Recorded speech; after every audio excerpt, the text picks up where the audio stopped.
नगरसेवक नसल्यामुळे पेंडिंग आहेत.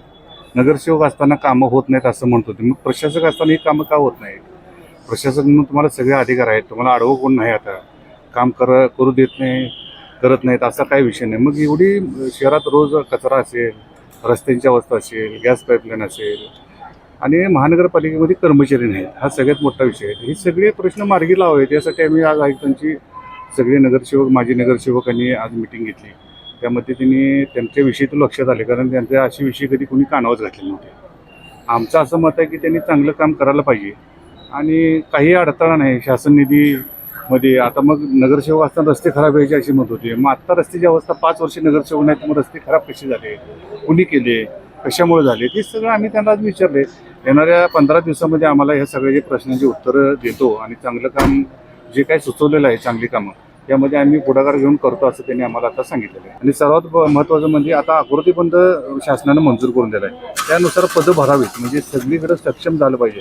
11 मजली बिल्डिंगसाठी आता पाण्याची गाडी आली तर तेव्हा माणसं नाहीत, ठोक मांजर माणसं आहेत. सगळीकडे बघितलं तर ठोक मांजर माणसं आहेत. आकृतीबंधप्रमाणे त्यांनी त्या सगळ्या लोकांची भरती करावी आणि महानगरपालिकेची हद्द जरी वाढली नसेल पण आहे त्या ठिकाणी पहिला एक मजला होता, तिथे 4-4 मजली बिल्डिंग झाले, त्यांनी लोकसंख्या वाढल्या पण सफाई कर्मचारी वाढलेले नाहीत, आस्थापना वाढलेला नाही.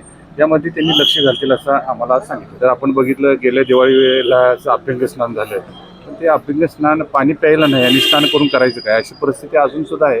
त्यावरती देखील आम्ही आज काय काय उपाययोजना केल्या पाहिजेत. आता परवाच्या पेपरमध्ये आपण बघितलं की 15 कोटी रुपये खर्च होणार मोटरीसाठी, नवीन घ्याव्या लागतील असं म्हणतात. मग 1 वर्षामध्ये एक मोटरी खराब कशा झाल्या, हा सगळा संशोधनाचा विषय आहे.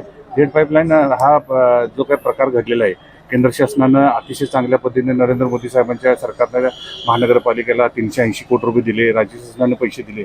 या पैशाचा गैरवापर झालेला आताही सिद्ध झालेला आहे. त्यामुळं आत्ता परवा बघितला तर राजकारणाचा विषय नाही, पण कोल्हापूरच्या जनतेला हे माहीत झाले, खोटं बोल कंड रेटून बोल हे सगळं आता चालणार नाही. येणाऱ्या भविष्यकाळामध्ये ह्या लोकांना नागरिक घरात बसवतो. जरी 5 वर्ष नगरसेवक आम्ही नसलो तरी बघितलं तुम्ही सगळे कोल्हापुरातीलच आहात, तर प्रत्येक कामासाठी कचरा असेल, पाणी असेल, नागरिकांच्या सुविधा असतील, रोगराई आली, कोरोना आला, ह्या सगळ्यामध्ये आम्ही नगरसेवक जरी नसलो तरी आम्ही काम करत आहे. पण निवडणुका व्हायला पाहिजेत हे आता लोकच म्हणायला लागलेले आहेत.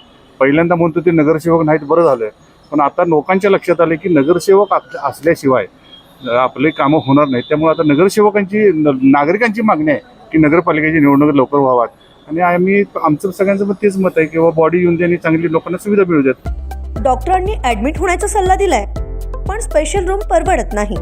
मग टेन्शन घेऊ नका.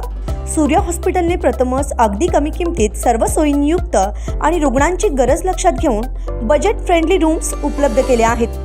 कॅशलेस सुविधांसह खिशाला परवडणाऱ्या किमतीत budget friendly economic special room.